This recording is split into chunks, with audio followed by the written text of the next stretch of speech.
What's going on, guys? Welcome back to the videos. Today I'm doing something a little bit different other than working on my drift car or going to a drift event. Today I'm working on my new tow rig. I brought a 2012 STX 550 Nissan Navara. So it's got the V6 turbo diesel in it. So I've got a few little mods I wanted to do to it over the next few months. But today we are working on the engine bay and we're going to be putting one of these cool little HPD catch cans in it. So it's in a box right here. Nice shiny HPD catch can. I've been waiting like a month since I got this car, probably before I brought the car. I wanted to put a HPD catch can on it. Apparently they're like the greatest thing ever. So I went ahead and I brought one. I got it on sale, so I got it for a really good price. So I just bought it. It took about 3 days, I think, to get it, and that's it. So I got a few hours to kill, and I'm going to put it in. So I'm going to go ahead and pop the bonnet right here.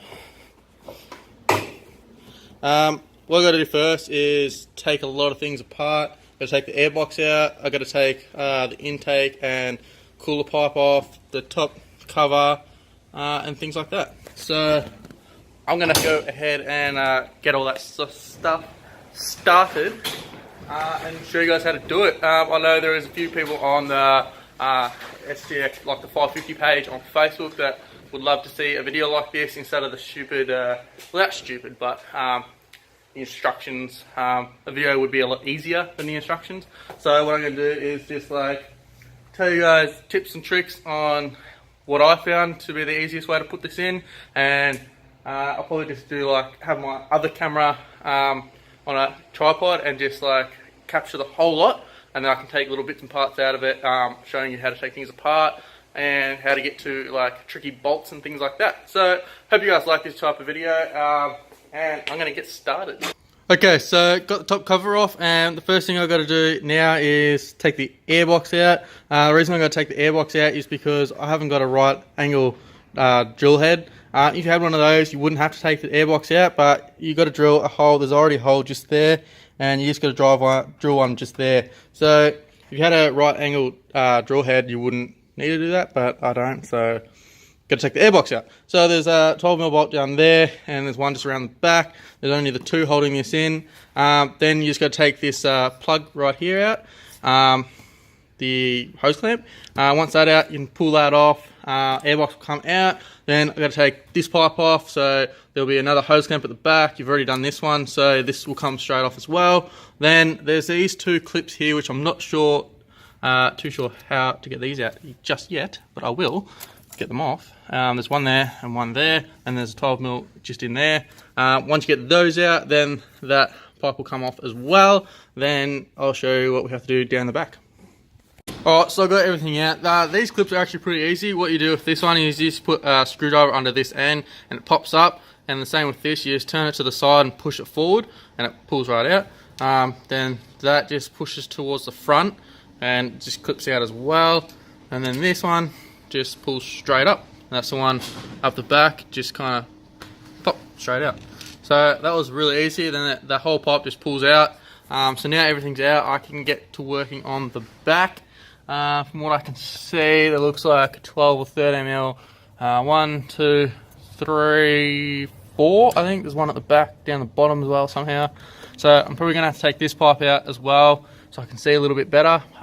So once all that's out, this whole piece will come out, and then we can get working on to the back part. Okay, so I swear to God, everything in this engine bay is just made not to be taken apart, I swear. I've just got like a 150mm extension going in, 100mm extension, whatever, with a swivel bit, and then 12mm socket on the end, just kind of slides up, and you can see it from that side of the car. You just got to put a torch in there and you can see the bolt. You just got to slide the extension up in there, undo that one. This one I'll do with the spanner. There's a bolt, I got that undone just there, and there's one that in the back, which I tried and I just can't get it. So what I'm going to do is undo all the bolts and see if I can turn this a little bit, just so I can get a spanner on the back. Then you've got to undo that, and that's going to come off. So once all 4 of those are out, and then that one at the back is done, then this whole thing can come off, and we can get started on installing the catch can. Okay, so I've got the intake pipe off now. It was an absolute pain in the ass to get to this top bolt. Actually, I thought that was going to be pretty easy, and I thought the bottom one was going to be the hardest, but it turned out otherwise. I had to use a flexible drive, which is right there, to get it off.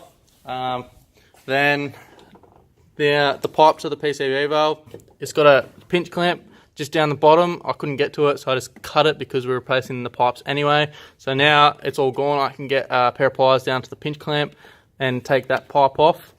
And now I can also take this old PCV valve off. 10mm there, 10mm there, and then we can put the new billet connector on. So once you've got the PCV valve undone, you just want to take the O-ring that's here right there, put it on the new billet adapter in there, and then that will bolt straight on there. Alright, so I got the turbo inlet manifold back on. It was actually easier to put back on than it was to take off, but because we've got the right tools now to do it, it was much easier. Got the new hoses run the way they should be around there. Got a cable tie there, cable tie there. Eventually I'll make a bracket that comes off. There's like a little thread just in there that's not used. I'll make a little bracket that kind of holds and secures these. But for now, I'm just going to run it like that. Got the cooler piping back on. This clip was super easy to put back on too. You just kind of put it back up from the bottom, and then this black thing just goes, you put it in the middle, kind of goes in on an angle and in, and then these just clip in to the side. Easy as. And same for the back one, just clips shut on. So now what I got to do is, if you see here, there's already a 7mm hole just there. I just got to drill another one across here for the bracket for the catch can. Mount the catch can, run these hoses into it, and put the airbox on. So I'm going to get to doing that, and I'll show you guys what it looks like when it's finished.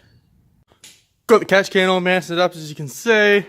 Looks mint. I actually don't mind it with the red pipe. Kind of just stands out.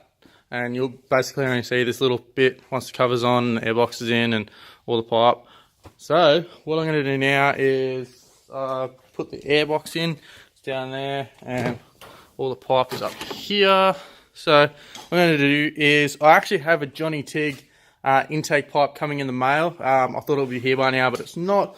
But not to worry, because what I'm going to do is, I've got some old intercooler piping sitting around, so that's the same size. So what I'm going to do is just cut this to length, brush it back, repaint it, and get rid of this old thing, noise restrictor, whatever it's called, and put that there in place, just until I get the Johnny Tig intake pipe.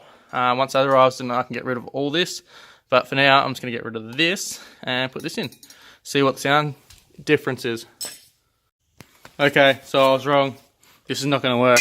For some stupid reason, Nissan decided to put that at 2.5 inch and that like a little bit bigger, like that, perfectly the same size, and then this is like, get this with one hand, way bigger. So that's stupid. If I put this on there, which is the pipe it's meant to go on, it's just a little bit bigger. So what I'm going to do is just not use that anymore. Put this back in, and I guess I'm just going to have to wait for my Johnny Tig intake pipe to come. I'm hoping to get it this week, so I'd love to have it for, I'd like to have it for the weekend. I'm going to Malakuta. If you're local to the area that I'm in, you know where that is. Or if you're from Melbourne, you might know where it is. But it's like a 4-hour drive from where I live. So I was hoping to have it there, and I've like already got a K&N high flow filter in my airbox. I know they're not good for off-roading, so don't tell me that in the comments or on Facebook, wherever you see this video. I have the stock one for off-roading. I don't really go much off-roading, just a little bit.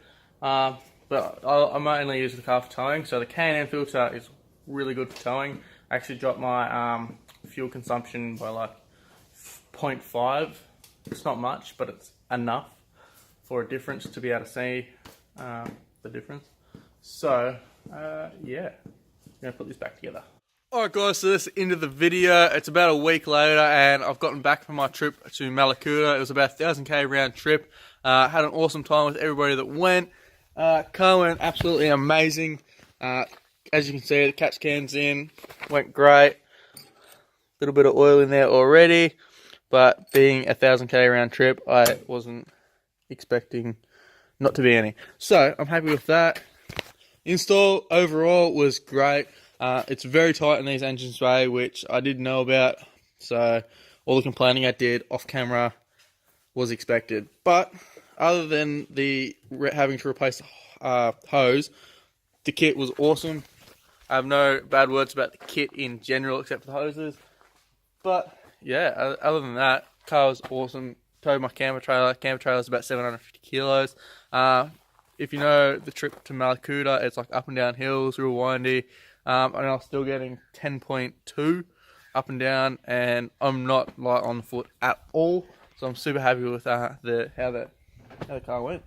I'm gonna see in a week and a half how it tows my drift car over there with the car trailer and everything. See what kind of fuel economy I was going to get with that. That's kind of why I brought this 550. I did have a 2.5 litre Navara before this, and it was getting absolutely horrible fuel economy towing my drift car. So brought one of these. Apparently they're much better.